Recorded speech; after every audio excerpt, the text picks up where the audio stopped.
Magandang araw sa inyo mga kabakyard. Ito yung mga alaga kong red tilapia. Ito ay magdadalawang buwan na ngayong June 21 mula nang ipanganak ng mga tilapyang ito. Kasi karamihan sa nakikita ko sa YouTube, yung mga nag-aalaga ng mga tilapia, yung talagang inalagaan nila yung fingerlings, yung halos ganito nakalaki yung ito, yung nililiit ng ating kamay, gano'n nakalaki yung inalagaan nila. Iba naman tong sa akin. Pagkaanak nito, 3 araw hiniwalay ko na sa ina, tapos nilagay ko sa bakanting tub ng 3 araw din. Pagkatapos ay nilipat ko na sila dito sa grow out pan. Ito ang haba nito ay nasa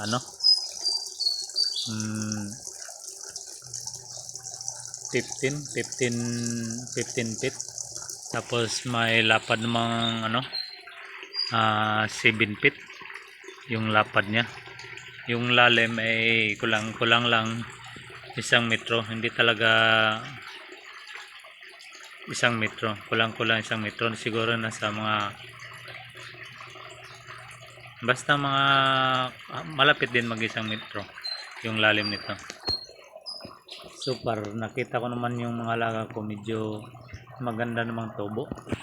About mortality rate, sa loob ng mga araw na yon, magdadalawang buwan na sila, hindi talaga namatayan kahit na isa. Kahapon nagpalit ako ng tubig, naglilinis, may isa na ipit dyan sa ilalim niyan, yun lang napatay. Pero yung natural lang na paglaki nila, talagang hindi sila namatayan. Yung bilang nila ay kumpleto.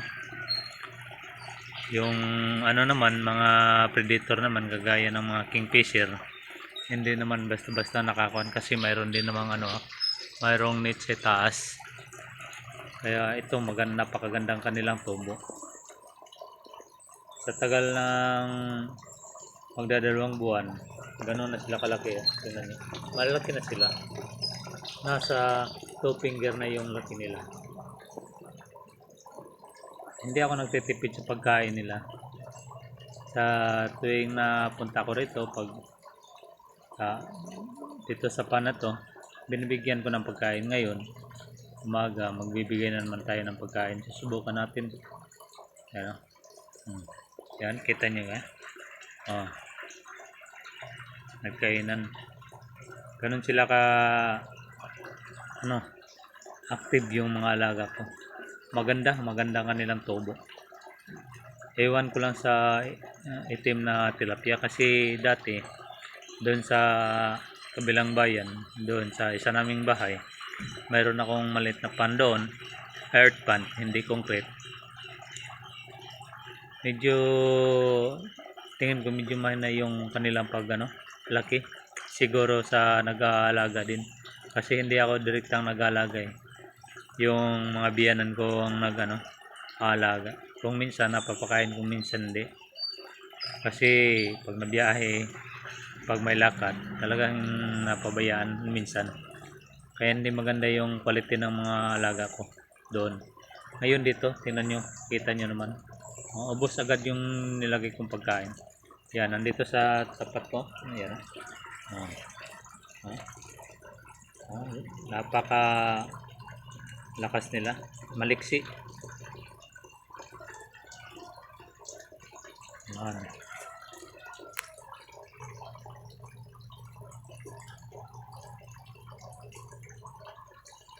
So ganun lang mga kabakyard.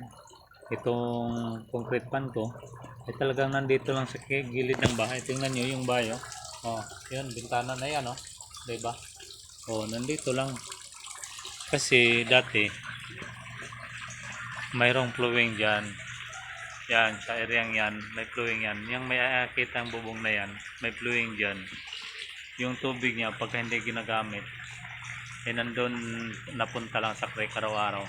doon na daloy. Kaya naisipan ko maglagay ako nito dito, at saka humingi ako ng ano doon sa Velasco, humingi ako ng tilapia, yung fingerlings 12, yung itim, at nandoon na nga, nagiging breeder na dahil sobrang laki na nandiyan, no, diyan area.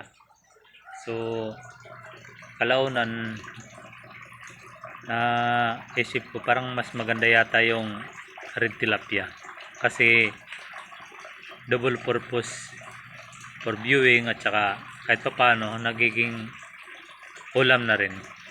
Maganda silang tingnan sa kulay nila, tsaka pag lumaki naman ay maganda naman yung quality ng kanilang meat kahit pa paano. So naghanap ako doon sa mga kaibigan, at yun nga, nakakuha tayo ng ano, ng 5 piraso, at saka yun, nagiging breeder na rin. Pangatlong beses na naganak. Yung unang anak ay wala tayong napakinabangan dahil nawas out sa sobrang lakas ng ulan, baha, nag-overflow dyan sa kabila nating pan. Yung pangalawa marami-rami din, pero yung natira 13 ay 23 lang kasi napasukan ng predator, yung mga fry pa na halos naubos, bullfrog kinain. Kaya ito, pangatlo, talagang binabantayan ko ng maigi, nilagyan ko ng net. So yun, may natirang ano, yung mahigit 200, at ito na nga, nilipat ko rito. So far goods naman, wala namang mga nagkamatay.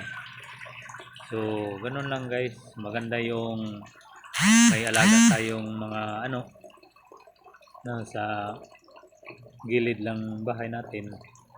So subukan nyo rin guys, nakakatuwa, nakakatanggal ng stress, at the same time nagiging konsumo na rin. So sa ngayon, ito lang yung munang ibahagi ko sa inyong karanasan dito sa pag-aalaga ng tilapia.